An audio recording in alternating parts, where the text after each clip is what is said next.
नमस्कार, आप देख रहे हैं उन्नत भारत और मैं हूं आपके साथ अमित कुमार।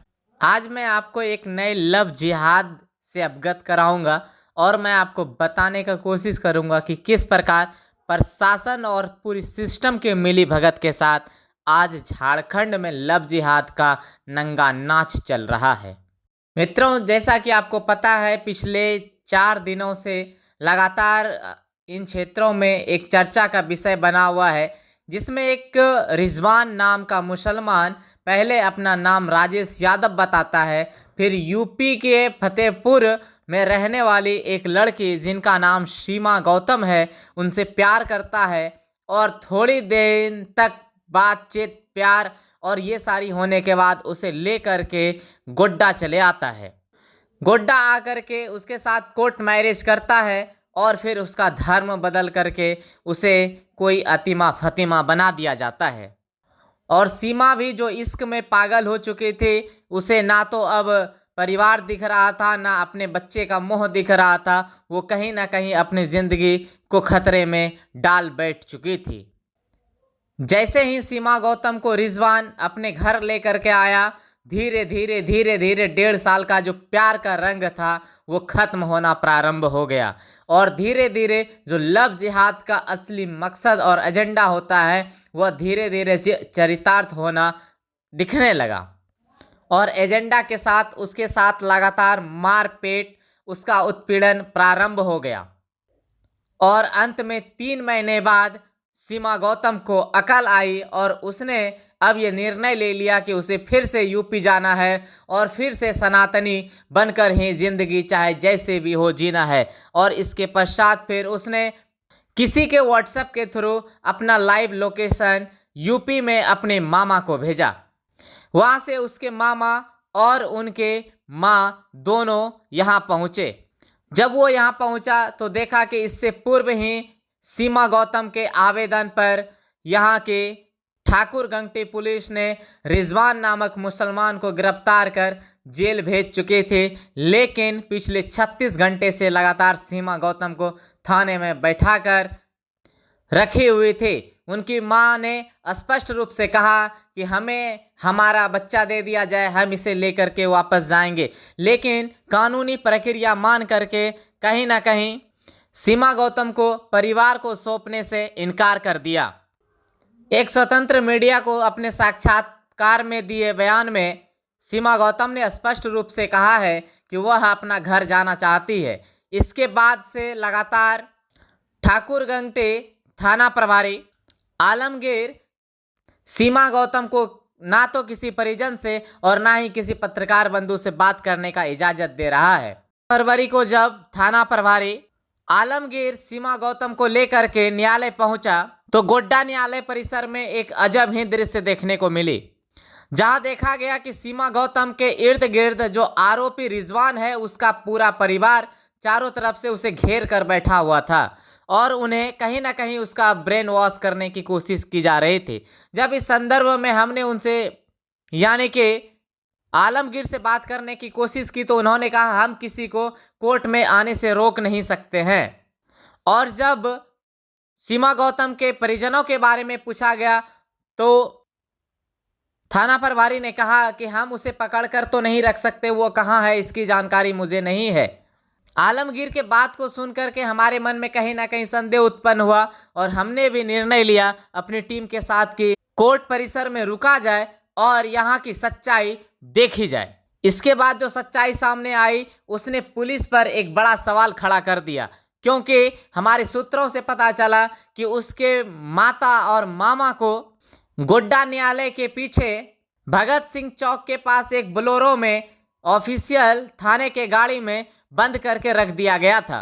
और जैसे ही वहां हमारी टीम पहुंची तो तुरंत बाद सीमा गौतम के माँ और मामा ने कुछ कहने का कोशिश किया, लेकिन इससे ही पहले वो कुछ कह पाते तब तक में पुलिस की गाड़ी उसे लेकर के फरार हो गई और शहर में गोल गोल घुमाने लगी, जो आप टीवी स्क्रीन पर देख सकते हैं। और जब फिर हमारे सूत्रों ने प्रयास किया यह जानने का कि कहाँ है, तो फिर पता चला उसे कचहरी से दूर लगभग 3-4 किलोमीटर दूर जाकर के किसी होटल में ठहरा दिया गया है। और परिजनों का फोन भी स्विच ऑफ करवा दिया गया है।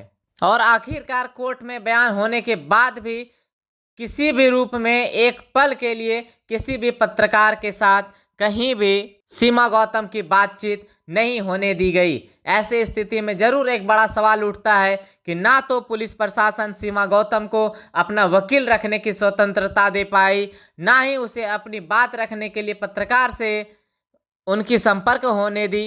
तो फिर ऐसे स्थिति में एक बड़ा सवाल उठता है कि आखिर प्रशासन क्या छिपा रही है या फिर सीमा के साथ अब क्या कर रही है।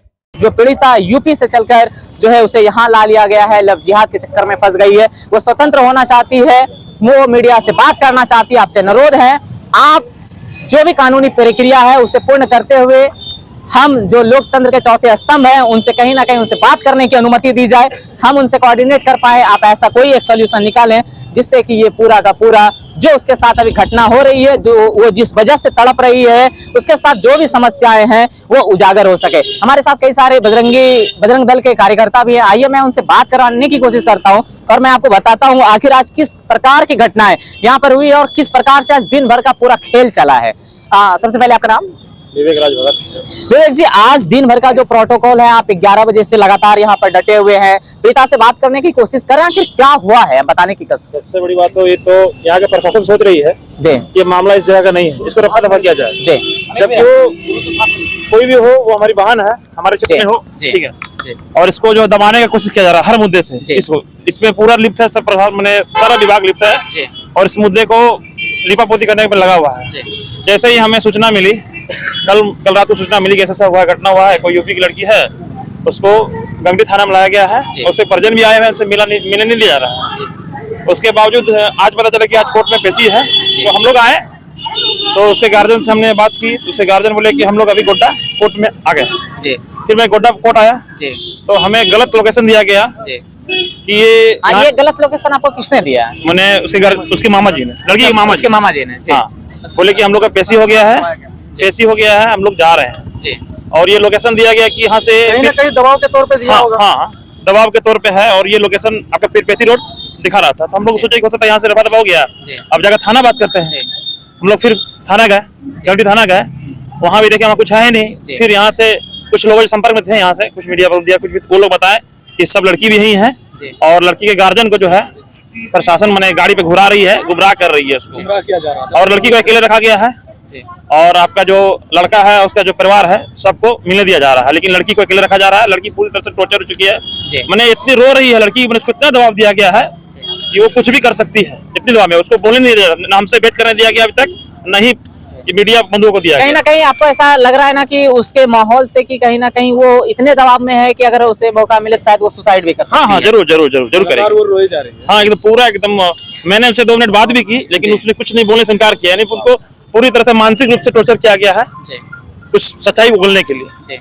और आज हमें सूचना मिली कि कुछ बजरंगी भाइयों के साथ जो है इस थाने के अंदर मारपीट हुई है। क्या जानकारी है इसके? जब हमने थाना प्रभारी से बोला कि सर को भेंट कराइए, तो उन्होंने बोला कि नहीं हम आपसे भेंट कराएंगे। उसके बावजूद उन्होंने हमसे भेंट नहीं कराया और चुप गुप्त रूप से गाड़ी मंगाया और उसको गाड़ी में बैठा दिया। तो हम लोग रोक रहे थे, सर बात करना है हम लोग को, लेकिन बिना नंबर का गाड़ी प्लेट लाया और उसको बैठा के ले गया। उस बात भी गुस्से से कुछ हमारे लापरवाही। हाँ, तो हम लोग को भी गुस्सा लगा भाई कि ऑटोमेटिक है कि हम लोग आए मिलने के लिए, आपने आश्वासन दिया है मिलने का, उसके बावजूद आपने ये इस तरह का गलत काम किया। उसमें हम लोग बोले कि सर ये तो गलत हुआ, सरासर गलत हुआ सर, इतना सारा बात बोले तो हमारे मैंने लड़के लोग को मारा गया, कार्यकर्ता लोगों के साथ मारपीट हुए थे, वो लोग इनके साथ मारपीट हुए थे। मारपीट तो ऐसे हुआ कि हम लोग जैसे बात करने के चाहे ना, तो बात करने के लिए चाहे जैसे चाहे वैसे ही गाड़ी निकाल रहे थे बात करने के लिए, तो वैसे पुलिसकर्मी लोग के द्वारा तो आप लोग के साथ मारपीट हुई क्या? आप लोग कोई लाठी डंडा के साथ थे क्या? हाथ के साथ मारा गया। जैसे हम लोग आप लोगों को अपराधी मान करके मारा गया, आपके पास कोई लाठी डंडा था क्या? नहीं, हम लोग कोई बंदूक पिस्टल कुछ नहीं, कोई गांजा वगैरह कुछ नहीं। तो फिर आप अपने हक की लड़ाई लड़ रहे थे, आप अपनी बहनों से बात करना चाह रहे थे, उनकी माँ से बात करना चाह रहे थे, तो जो है आपको बात नहीं करने दिया गया और जब आपने इस पर आवाज उठाया तो आपको पीटा गया। जी हाँ। तो ये हाल है माननीय मुख्यमंत्री जी और माननीय सांसद जी निशिकांत दुबे जी आपके इस गोड्डा का, जहां पर एक बहन के साथ लगातार 48 घंटे से ज्यादती हो रही है, लगातार वो जो है अपने हक की लड़ाई लड़ रही है। और जब उससे न्याय दिलाने के लिए हमारे बजरंग दल के कार्यकर्ता जो है, विश्व हिंदू परिषद के कार्यकर्ता जब वो यहाँ पर आए, उन्होंने उनका सपोर्ट करने का कोशिश किया, तो ये थाने में उसके भी साथ पुलिस जो है लोग मारपीट हुई है। पुलिस कर्मी लोग ये नियम का पालन नहीं कर रहे हैं। हम लोग पूरा सिस्टम के साथ चले थे, उसके बावजूद पूरी तरीके से नियम का पालन एकदम उल्लंघन कर रही है। मैं आपको एक बात बताना चाहूंगा कि जो है कहीं ना कहीं हमने भी एक बार डीएसपी सर से बात करने की कोशिश की, और मैंने उनको ये सूचना दी कि आदरणीय यहाँ पर जो भी पीड़िता है उनको उनकी माँ से नहीं मिलने दिया जा रहा है। तो उन्होंने कहा कि नहीं, ऐसा कुछ नहीं है, वो सब हकीकत है ना। उन्होंने कहा कि उनसे मुलाकात करने दी जा रही है, आप ये गलत बोल रहे हैं। लेकिन मैं आपको बताना चाहूंगा कि यहाँ जो ठाकुर गंगटी की पुलिस है, उन्होंने कहा कि उनके पेरेंट्स कहाँ है, इसकी जानकारी मुझे नहीं है।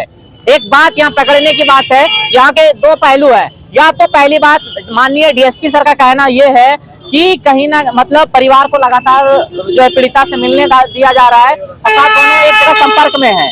वहीं जो है दूसरी तरफ जो कि मतलब यहाँ की ठाकुर गंगटी की जो पुलिस है, वो कहती है कि जो है वो पीड़िता का फैमिली कहाँ है, इसकी सूचना मुझे नहीं है, वो कहाँ गया है, हम उसे पकड़ करके नहीं रखेंगे, ऐसी सूचना दी जाती है। लेकिन मैं आपको बताना चाहूंगा दोस्तों, हमारे सूत्रों से जब हमें जानकारी मिली कि उसे कहीं ना कहीं यहाँ पर गोड्डा के आसपास के क्षेत्रों में जो है एक गाड़ी में बंद करके रखा गया है, और जब हमारी टीम वहां पर पहुंची, और जिसकी वीडियो भी बाकायदा मैंने डीएसपी को भेजा हुआ है, डीएसपी सर को मैंने भेज करके पूछा है कि ये क्या चल रहा है, तो उन्होंने जो है कि अब तक मुझे कोई रिप्लाई नहीं दिया। और बताना चाहूंगा कि जैसे ही मीडिया कर्मी उस गाड़ी तक पहुंचे, तो पुलिस लेकर के फिर उसके माता को, मामा को और ये सारे लोगों को जो है लेकर के फरार हो गई।